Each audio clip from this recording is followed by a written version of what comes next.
Hello and welcome to Surveyor Says, the podcast from the National Society of Professional Surveyors.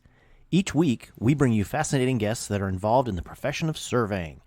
We cover a lot of ground, including Table A Talk with Gary Kent, Point of Order with the NSPS Joint Government Affairs Team, Future Focus, highlighting current and future leaders of the profession, and everything survey-related in between. Thanks for joining us here on the podcast, and hope you enjoyed listening to this episode of Surveyor Says.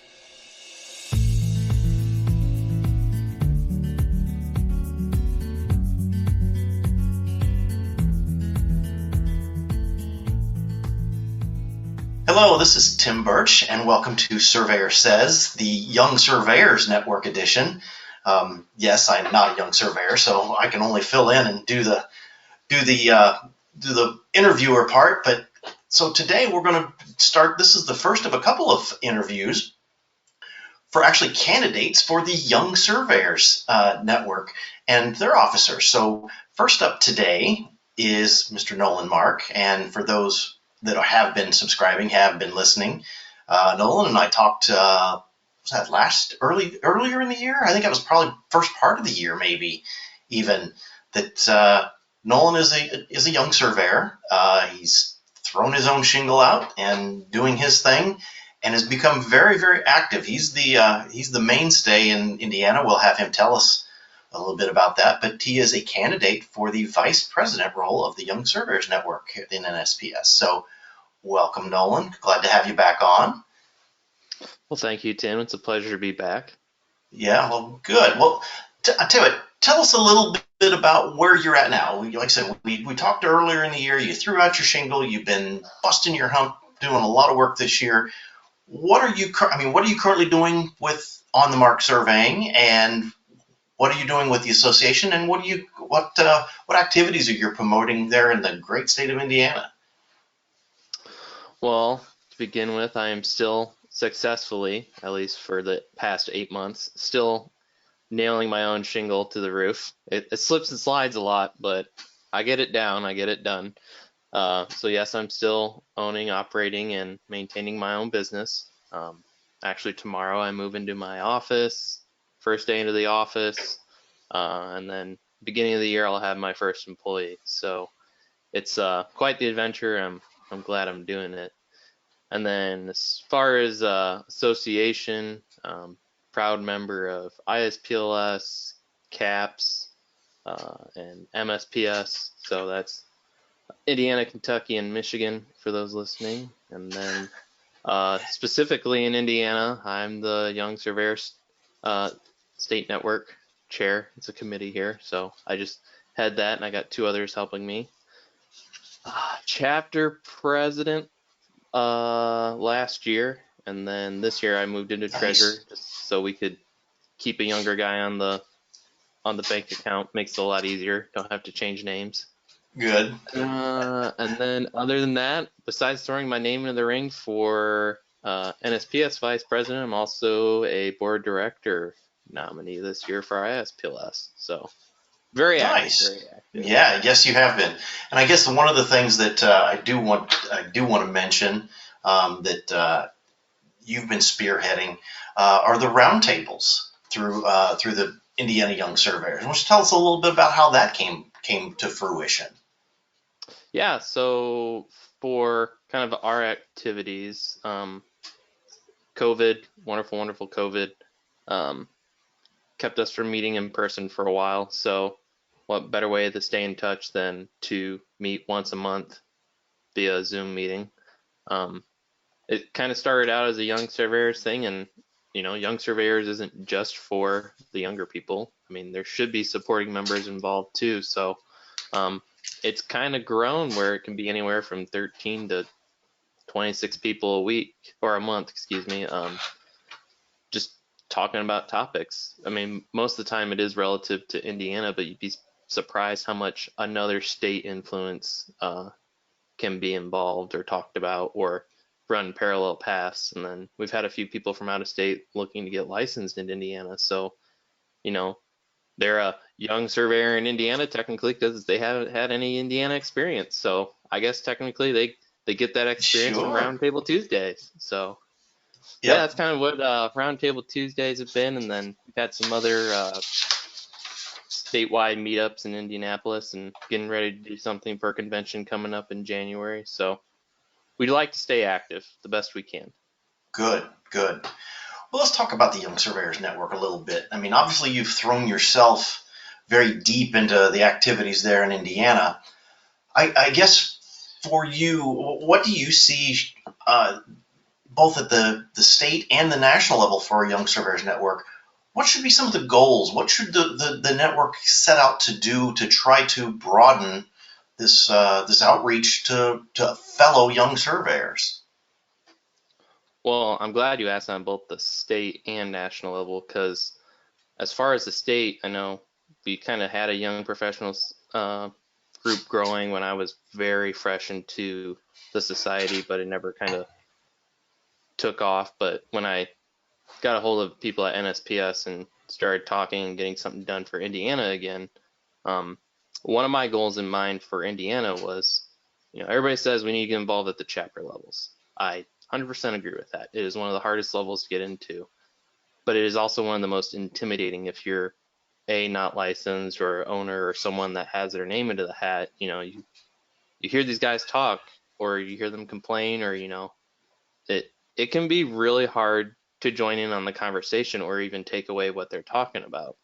So for me, Indiana, I want young surveyors to be the stepping stone. It needs to be that gap that we are missing between the fresh out of college person to when you get your license, and even when you get licensed, where you can ask your quote unquote dumb questions. That there are no dumb questions. The only ones that are dumb are those that aren't asked. Sorry, we'll get all the corniness out of the way. Hey, no, that's perfect. You're exactly right. So yeah, I think moving people into either, like we call it, a secretary, or who mostly manages who's all on the list, and getting the membership roster together and getting a sponsorship letter out for next year, to a co-chair who kind of is watching what the chair does to get used to what they're going to be doing, and then the chair, who would be me, who is in charge, or mostly making decisions, but has that support behind him. So ideally that would look like a chapter where you would get these people used to going through the ranks, so when they get to their chapter, they're not afraid to speak up or join in and take a role, take a seat. So good.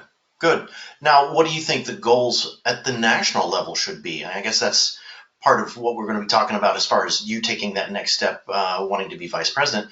What do you see as what should be a national goal? Are they very similar to the state and chapter level, but just a little broader? I would say they're very similar to the state level. Of course, obviously now you have 50 different minds from across the state, 51 if you count Puerto Rico, because they were there. Yep. But it kind of, with what I hinted on with Roundtable Tuesday, you can get a parallel story from another state. I think with the national level specifically, giving those resources to the states, and then on top of that, I think we need to have a big comeback after COVID. Last fall, or this past fall, was my first in-person meeting, and so, some of the people at ISPS might not like this, but I said it was the best convention or meeting I've ever been to. I loved it. I like going to meetings to discuss the issues and take part. I love our convention, don't get me wrong. Everybody needs continuing ed. Sometimes you get burnt out on just sitting there listening to people talk. Sometimes you want to be a part of the conversation. So I think being involved more is something that needs to be trickled down.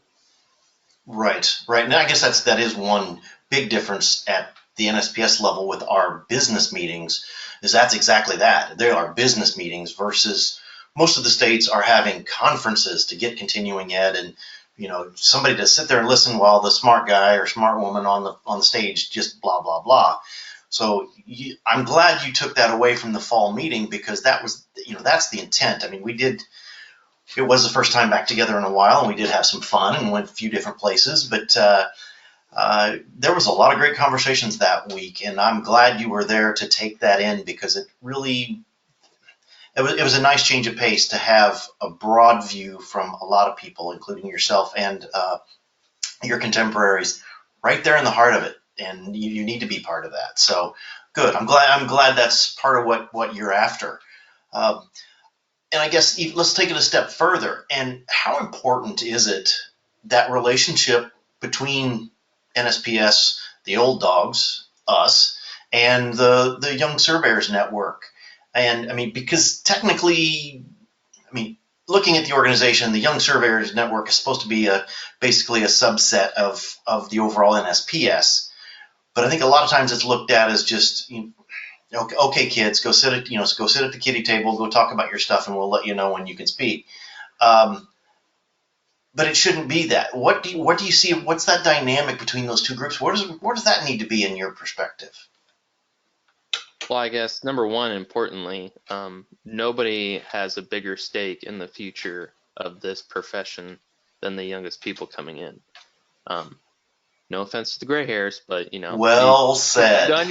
You've kind of done your time, and if you've done your time or you've been involved that long, you're coasting, getting ready to get out, and hopefully you've done enough to pass it along to the next person. But whoever that next person is, they have the most stake in this profession or where it goes, whether that's defending licensure or getting more people involved, workforce development, or like I sat in on the public relations committee, and holy cow, was that amazing. Because I didn't know what public relations was, and I was like, all right, I'll go listen to this. And it's like, well, first thing it said, the goal of public relations is to make sure the public, not just necessarily surveyors, is aware of what we do.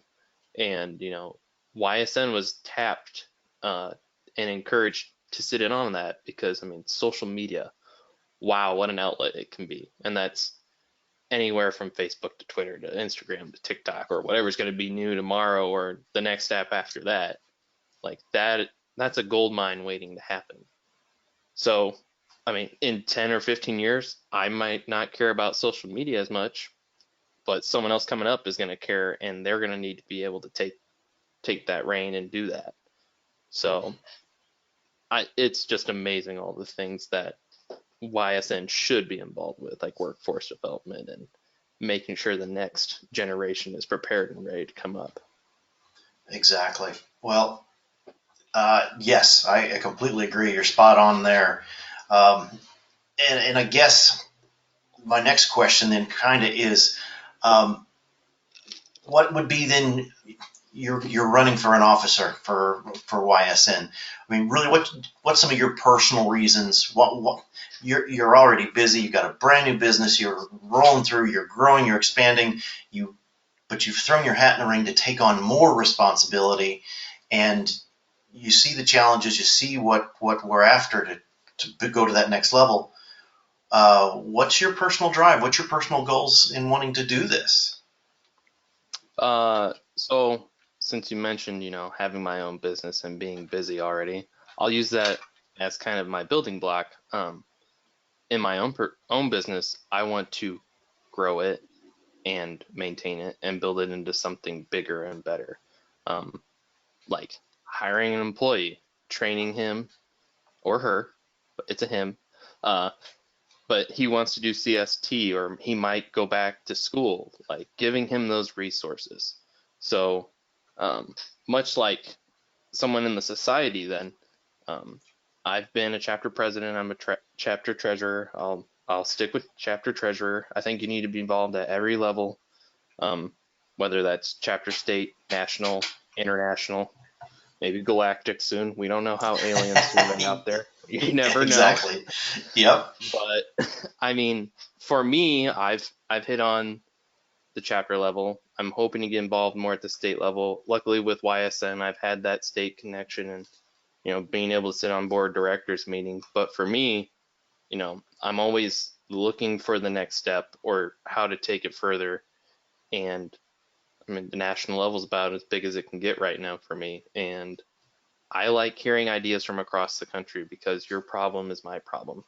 Whether you're in Illinois and I'm in Indiana, or someone's in Florida or California or New Right. Hampshire, it doesn't matter. It's everybody's problem. And there's no better person to get an answer from than someone across the state that's struggling with your same issue. That's cool. I like that. That's well said. Very well said. So I guess looking ahead to all of these things and your involvement with Young Surveyors Network and obviously then part of NSPS and ISPLS. From your perspective, what's the future of surveying looking like? Obviously, you're very engaged in everything and you're investing in a profession. What does it look like from your perspective? I think the perspective is kind of what you hit on with the investment. You get what you put into it, and it should return on investment. I think the future is bright as long as we don't just take the back seat and watch it do its own thing. I'm gonna beat a dead horse or say the same thing again, but using my business as an example, if I can take a guy that has zero surveying experience and teach him surveying, that's one person that didn't know what was going on, and that's just an untapped avenue I think we need to focus on. I 100% agree that more schools should be offering surveying. I get universities are a business like everything else. If nobody's in the program or nobody's making money, they don't want the program to be there. So what better way than to take these people that exist and don't know anything about surveying and turn them into something bigger and better that they never knew they could do. I always refer to them as a big block of clay that then you can just take and mold them the way you want them to be, and as to get the basics, and then as they take shape and they get an idea, they get a taste of this, then they can start doing some of their own investigating. They can hear other opinions. They can talk to other people about what we do and read and get themselves a little more educated. But it's that initial your hands on that block of clay, I think, is very, very important. And I applaud you for taking one on, especially like you said, with zero experience. What better? They don't have any bad habits you have to break, and some of these other things. All my bad habits, which could be there is that. There is that. Oh well, I think we're winding up a little bit against our time, and I know your time's precious too. You're a very, very busy man. Any final words you'd like to say about your candidacy for vice president? Because I think you're laying out some great reasons why your fellow contemporary young surveyors should really consider you for VP. I just think overall final words with YSN in general, you shouldn't be afraid, whether you're a state coordinator or not, to be involved at a national level. It's kind of like mirroring image of the chapter. If you're afraid to talk, just going and listening at first, you'll get a lot out of it. I'm excited to see where YSN is heading. I think this last group set a really solid foundation with the student competition, and then even on top of that with some of our bylaws. Spoiler, I think there are a few universities that might start popping up to these events. If their state isn't as active, you might see universities taking over that role. And then if those universities take over that role, you might see those state chapters start popping up. So it is good. The groundwork is there, and this network can grow and be as big as we want it to be. Well, good. Well, there you have it. There's one of your vice presidential candidates for the Young Surveyors Network. The ballots will be out shortly. Mr. Mark, thank you very much. We will catch up with you again very, very soon, because we do want to hear how business is growing. And the next time we come across you, how many more employees will you have? We'll just wait and see how that goes. It's a good, you know what? like Mr. John Fenn and Mr. John Matonich and a few of especially a couple of the Michigan surveyors. Yes, it's a great day to be a surveyor, but you know what? This is a good time to be a surveyor as well. And I'm glad to see you're being quite successful and getting a belly full of surveying right now. Oh, I'll have a belly full to share and hopefully a few more. So. Okay. Well, good. Well, thank you, sir. We'll talk again very soon. Thank you, Tim.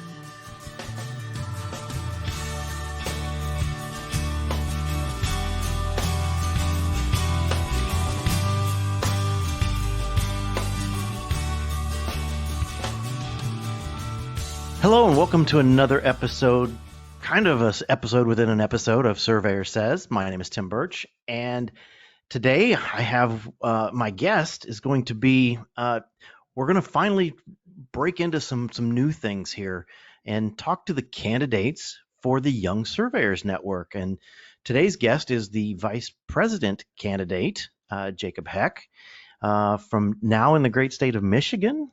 I believe that's where you're located at. For most of the time I've known Jacob, it was he was on the East Coast somewhat, and but Jacob, welcome. I appreciate you making time for this. Why don't you tell us a little bit about what you do, what your current role is, what roles you fill within the association now? I mean, within Young Surveyors and some of your NSPS roles and some of the activities you do. Yeah, and thanks, Tim, for having me. And yeah, like you were saying, it kind of has been this big, long arc coming right back. Where I live now is 2 miles away from where I grew up, so it really did come full circle. But I've learned a lot along the way. And, that's awesome. And, being involved at the local level in various places wherever I've gone, I've tried to get out and do that and see how people work. So to kind of chart my route, I mean, I grew up here in Southeast Michigan and then went to Michigan Tech and then went to Ohio State, got my PhD there, moved out to NGS headquarters out on the East Coast, right outside of Washington, D.C. And that's where I really had an opportunity to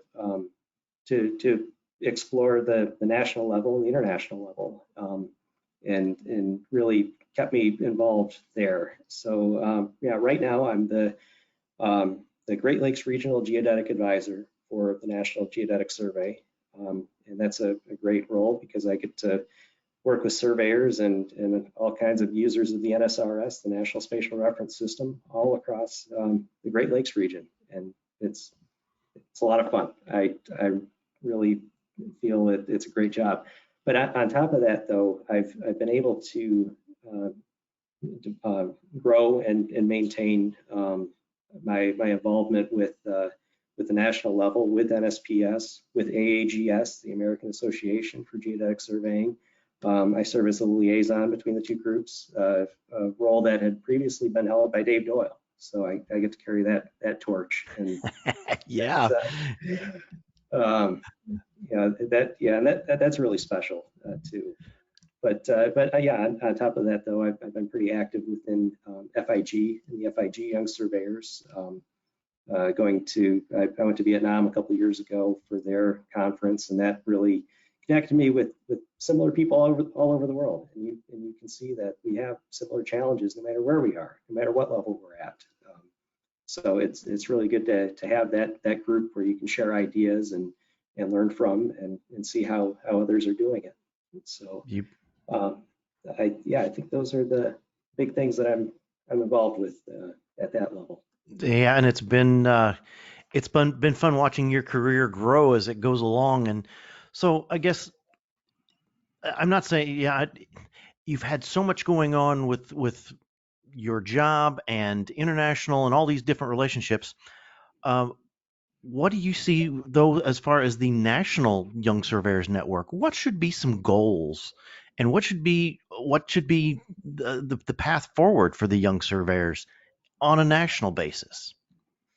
On a national basis, we have a really big event coming up in about 18 months that I think is a great opportunity for us to strive for to be great hosts to the international community. The FIG 2023 Working Week taking place in Orlando, Florida in 2023, I think definitely has to be on our radar. And I think moving forward, going into vice president, president, whoever wins that election, whoever has that role, really needs to focus on that, and really getting everybody in the NSPS Young Surveyor group up to speed on what goes on there and how to be involved and how to really put on a great a great working week, a great conference, and then to take those lessons out of that and bring that back to what we're doing. Now, in the lead up to that, we have to continue a lot of the successes that Denver and James and David and all of the previous officers have done, really growing the network to what it is today. It's really come a long way over the past few years. And I think we have we're at this really good point where we have the right amount of turnover, where we have new people coming in and we have some of the same people staying on, but it's not all the same people doing everything. And I think we've been really open to bringing in new people and gotten a lot of enthusiasm lately. And I want to continue that. I think if we do, then we're going to have a great couple of years and really set us up for what comes next after that. Very good. Well, I guess that really kind of rolls into my next question. From your perspective, because you've had a foot in representation both as a liaison to NSPS and dealing with the Young Surveyors Network, how important is that relationship between the big, broad national umbrella of NSPS and what's supposed to be a subset, this little working group of the Young Surveyors Network, but it really needs to be more than that? And so I guess from your perspective, how important is that relationship between old and new, for lack of a better term? Yeah, well, we really can't work separately. I don't think it's a good idea to be working separately. We do have to really work together. And coming back to some of those common problems that you see where we're at here in the US, at the local level, at the international level. And I know we've talked about this many times in recent years, but surveying tends to be an aging profession. And how do you encourage new people to come in? How do you encourage growth? Well, you want to have a good chain of leadership, just a good spectrum of people in there. You want to have diversity of cultures and backgrounds, but also of age, of people at different stages in their career. And this is a great opportunity to set up mentoring, to have seasoned people teach younger people, new people coming in, and to help steer that career path. But on the reverse of that, you can have reverse mentoring, where you have fresh ideas coming in, and you have the younger people just saying, well, here's a problem, here's how I would approach it, and working together and trying to solve it in the best way for everybody. So yeah, I would say it's very important for the seasoned surveyors and the young surveyors to be working together and to have a lot of intermixing there, having young surveyors on committees and seasoned surveyors helping us in any way that they can. And I know that you ask somebody to help you out, and they'll come in and help you. That's been my experience. Exactly. No, that's well said. Because it is important. There's so much change and so much technology and so much advancement that's going on in the world of surveying that the whole profession needs to grow with it together. And yes, because of technology, the younger generations like programming VCRs. It's becomes not necessarily second nature, but it's easier. Everybody can grow and everybody can learn. So no, that's well said, very well said. Now, coming off of your term as the Young Surveying Network treasurer, Secretary. Secretary. What's your personal goals as far as wanting to go forward as vice president and then on? I mean, do you have some personal things you want to try to achieve as well? I've got so much going on. I've really been thinking about the group and what's best for the group moving forward. And I think at the end of the day, when you look back on your term, that's really what it means. I mean, it's not, oh, I was president, oh, I was sitting at the top. It's more, this is what the group did. This is how the group started out, and this is how the group is structured for moving forward. So yeah, I don't know if I have anything to add on top of that, other than what I've already mentioned, just about laying that good foundation, having us ready for that big stage of FIG 2023, and then for whatever lessons we learn out of that, moving that forward into building an even better group. I think the other, I just thought of another item to really think about, to make sure that we are working towards looking outside of surveying too. Surveying is a great profession, but we don't have all of the answers for everything. So if we start looking at and working with other groups, other peer groups, other professional groups, I think we can learn a lot from that as well. And the ERISA NSPS summit from a few weeks ago, I think is a really good example of that. And I think if we follow that up with working with GIS groups, and then maybe branching out from there a little bit too, engineering and other groups like that too. I think we can learn a lot from them. We can teach them a lot, and I think in the end we'll have a good connected way of doing things and solving problems. Very good. No, that's a good way to look at it, and that's what I think where we do need to go in the future. And you've said it very well, that it is going to be a group effort, and it's going to be more interaction and really more cooperation across like-minded professionals, like-minded technicians, and complementary industries as well. So, well, I guess here for kind of, I'll say the big wrap-up question, put a big bow on this. The future of surveying, where do you, from your perspective, and you've got a unique perspective because working for the government, working for the public, in a public serving role, where do you see the future of surveying? Is it a bright future? Where are we going with all of this technology?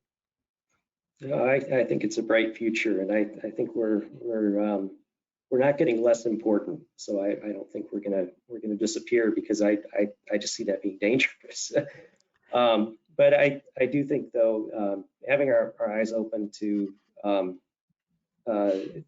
looking at parallel professionals, other professionals, the GIS community and engineering community, other communities like that, we have to look at them as partners, as allies moving forward, because the challenges of the future are more complex than the challenges of the past. They're going to take new methods of thinking, new approaches to things, and you need to have a really good diversity of ideas to do that. So it's not just what you're doing, being good at your particular area of expertise, but it's how you apply that to solve problems with others, how you learn from others, and apply those lessons to how you solve problems. But we definitely need to work together. And as technology grows and changes and we struggle to keep up, working together is the only way that we're going to be able to do it. And even thinking about things like GPS. GPS surveyors use it, but surveyors aren't the only ones using it. So and that's okay. That's how it should be. So if we can work together with other groups that are approaching similar problems to what we're doing, then I think that's how we're going to really bring ourselves into the future. Exactly. I mean, it just dawned on me that, for how many years now since the introduction of survey grade GPS, it's like, that it belongs to the surveyors. I can't imagine all of the confrontations there should have been over the years with a 25-foot tape with carpenters saying, no, you can't use that. You're not a surveyor.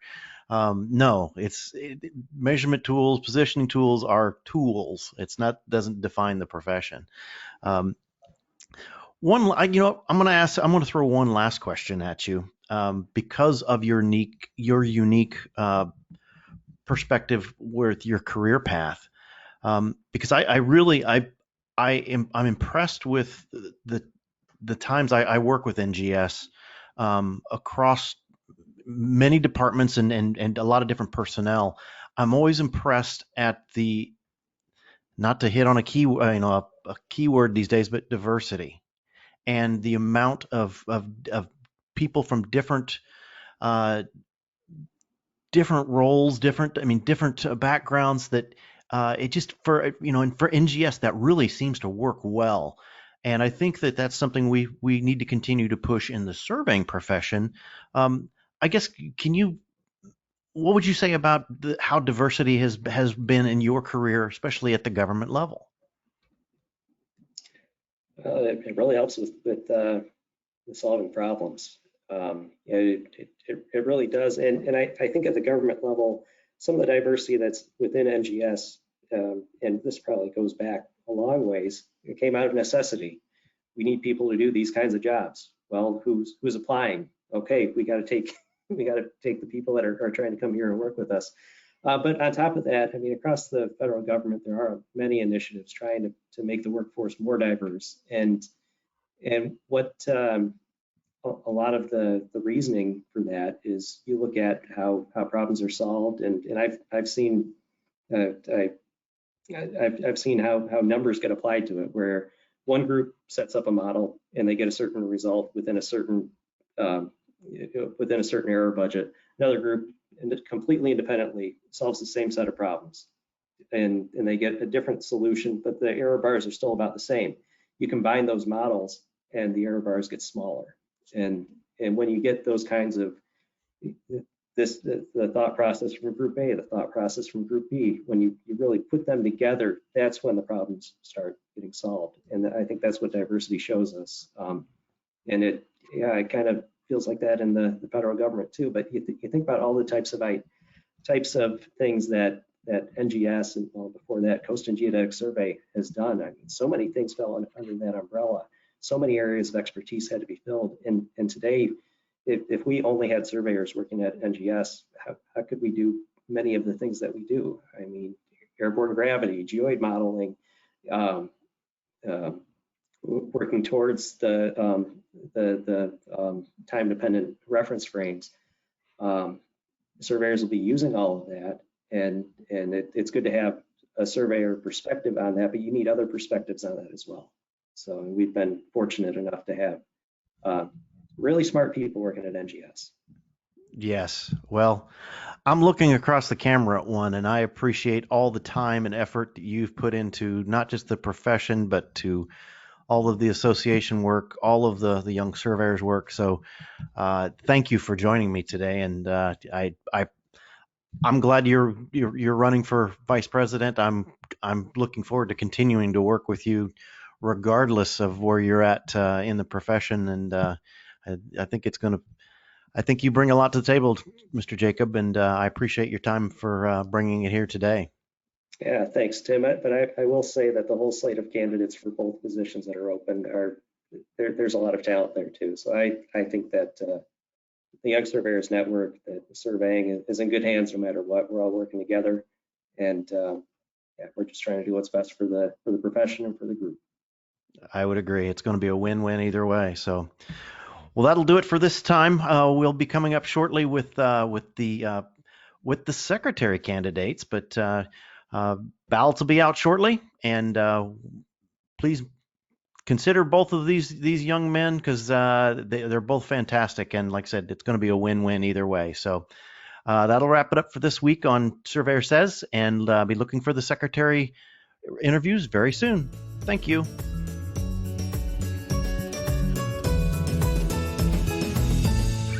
You've been listening to the Surveyor Says podcast, brought to you by the National Society of Professional Surveyors. If you have any questions about today's episode or any other topic, please email us at info@nsps.us.com, and we are here to help. Visit our website, nsps.us.com, to learn more about our association, the programs we administer and support, our sustaining members, and information about future episodes of Surveyor Says. Subscribe to the podcast on iTunes, Apple Podcasts, Google Play, iHeartRadio, Spotify, as well as our podcast host, Podbean. And remember, it's a great day to be a surveyor.